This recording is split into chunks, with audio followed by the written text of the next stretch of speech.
আসসালামু আলাইকুম রহমতুল্লাহি ওয়া বারাকাতুহু। নববর্ষ উদযাপন ইসলামে কি বলে? ইসলাম একটি পূর্ণাঙ্গ জীবন ব্যবস্থা। জীবনের প্রতিটি অনুষঙ্গের ন্যায়, হাসি, আনন্দ কিংবা দুঃখ বেদনা এসব প্রকাশেও ইসলামের নির্দেশনা রয়েছে। ইসলামে আনন্দ উল্লাসও একটি ইবাদত এবং সেটার নির্দিষ্ট দিন ক্ষণ রয়েছে। বছর পূর্তিতে আনন্দ প্রকাশ করা ইসলামী সংস্কৃতি নয়। প্রতি বছর 31শে ডিসেম্বর রাতে 31st নাইট উদযাপন নামে যা হয়, এগুলোর সাথে ইসলামের কোনো সম্পর্ক নেই। এই উদযাপন অমুসলিম এবং বিজাতীয়দের অশ্লীলতা, বেহায়াপনা আর নগ্নতায় ভরা এই আয়োজনে কোনো প্রকৃত মুসলিম জড়াতে পারে না।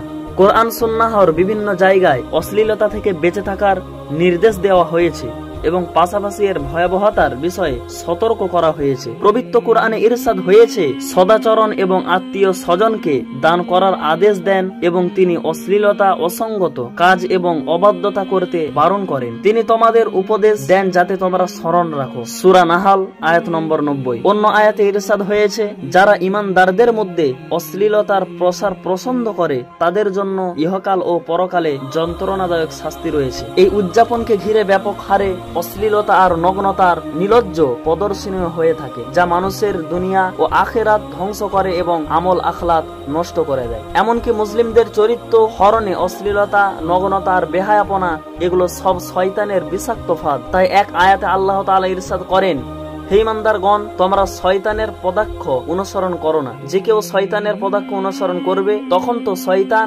নির্লজ্জতা এবং মন্দ কাজেই আদেশ করবে। এই উদযাপনকে কেন্দ্র করে ব্যাপক নাচগান হয়ে থাকে, যা ইসলামে স্পষ্ট হারাম এবং মারাত্মক গুনাহে কাবিরা। এই গান বাজনা আর বাদ্যযন্ত্রের ব্যাপকতা আল্লাহর আযাবকে ত্বরান্বিত করে। ভূমিধ্বংস আর বড় বড় বিপর্যয় নেমে আসে। সাইল ইবনে সাদ রাদিয়াল্লাহু তাআলা আনহু থেকে বর্ণিত, তিনি বলেন, রাসূল সাল্লাল্লাহু আলাইহি সাল্লাম বলেছেন, আচিরেই শেষ যুগে দেখবে তুমি ভূমিধ্বংস, নিক্ষেপ ও বিকৃতি। রাসূল সাল্লাল্লাহু আলাইহি সাল্লামকে জিজ্ঞাসা করা হলো, হে আল্লাহর রাসূল, তা কখন?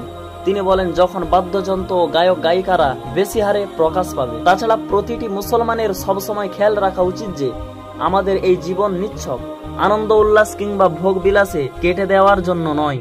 এই জীবনের নির্দিষ্ট লক্ষ্য উদ্দেশ্য রয়েছে এবং একদিন তা পূর্ণাঙ্গ হিসাব দিতে হবে।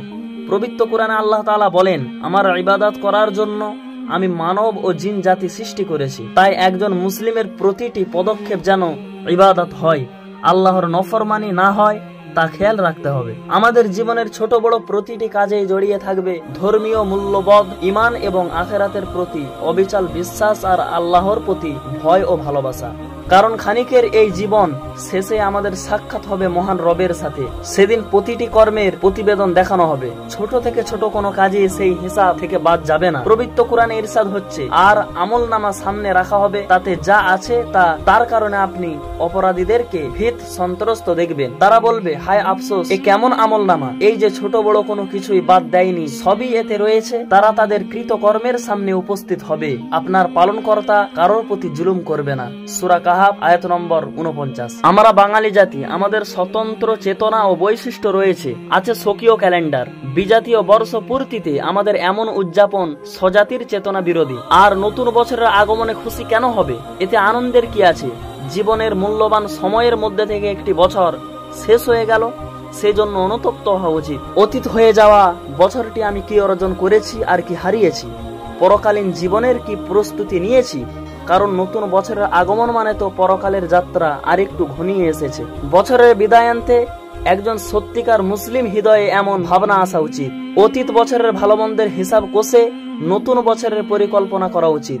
নিজের ধর্মীয় মূল্যবোধ বিসর্জন দিয়ে বিজয়ী সংস্কৃতিতে জড়িয়ে নিজের পরকালকে ধ্বংস করা উচিত হবে না। কেননা দুনিয়ার বুকে যে যার সভ্যতা, সংস্কৃতি এবং সদস্য গ্রহণ করবে, পরকালে তাদের সাথেই তার হাসর হবে। যে ব্যক্তি বিজাতির সদস্য অবলম্বন করে সে তাদের দলভুক্ত গণ্য হবে। আল্লাহ আমাদের সকলকে বোঝার তৌফিক দান করুন, আমিন।